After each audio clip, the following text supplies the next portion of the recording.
And Mike, we could be adding even more to that snow total this weekend. And what's amazing is, I guess it's not amazing, but it makes sense, right, Steve, that the ski resorts right now are about 100% open.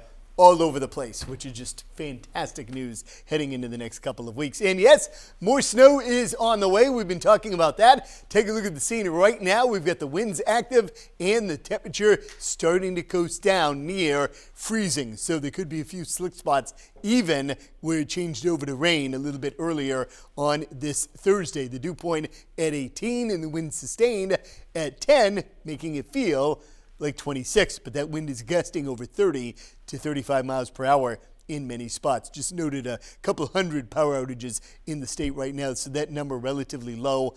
Could climb at times overnight tonight and into the day tomorrow. You can see the wind flow now clearly by the snow showers trying to fire up in the White Mountains and back to the west. And that wind cranked up where the snow is falling, the cloud base, at about 70 to 100 miles per hour. So again, winds are real busy just over our head, and even now down at ground level to 20 to 35 miles per hour. 20s and 30s across the board at this hour, feeling colder with the wind. Speaking of colder, we'll be right near the norm for this time of year early in the morning, near 10 up north to the lower 20s in southern parts of the state. Fair skies south and a few more flakes of snow up north in the mountains all night long. Latest wind gust, 23 in the Queen City, but an hour ago it was up to 40 miles per hour, 32 gusts in Jaffrey. Mount Washington, there it is at 91.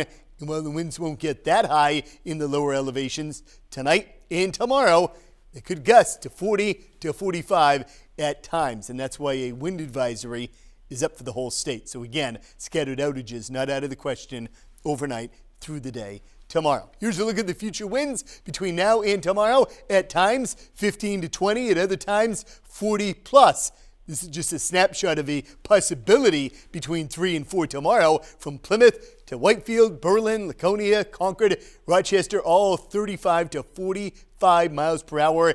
Just a little bit lower than that in a few spots, but again, you get the idea. It's going to be a gusty, windy, chilly day tomorrow. But outside of a flurry in the mountains, it's dry, and it stays that way into the first half of the weekend. Saturday, ahead of this big storm moving in, it's going to be very pleasant to be out and about across the Granite State. However, Saturday night into Sunday, snow moves in, heavier by early on Sunday, and then that snow goes over to a wintry mix, sleet and freezing rain in the southern half of the state, while it does stay all snow farther to the north. Tough to call that exact line of where the mix will work to and then stall and work back to the south. So that's what we're going to try to iron out between now and the weekend. That will certainly play games with the overall snowfall in central and northern New Hampshire. So for tomorrow, it's dry and windy. By Saturday, it's dry all day. By 5 o'clock in the evening, a chance of this white shade over the state. What is that? Just flurries. So the roads are still in good shape all the way through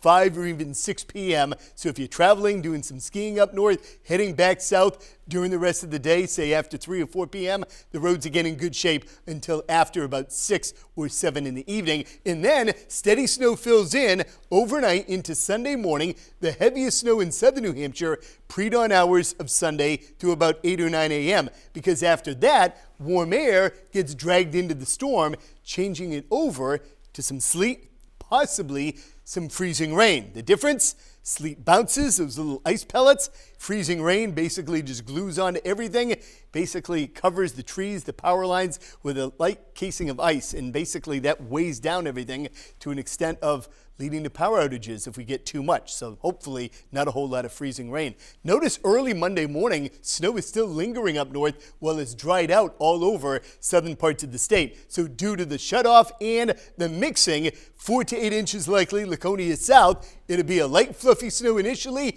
going over to a wet snow, then sleet, then a touch of freezing rain. However, where it stays all snow, 8 to 14 inches right now.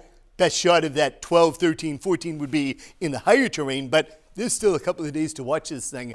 We're not even close to it just yet. In the short term, it's all about wind, and then behind the storm, the winds could be even stronger Monday and Tuesday. All right, Mike, we'll be ready.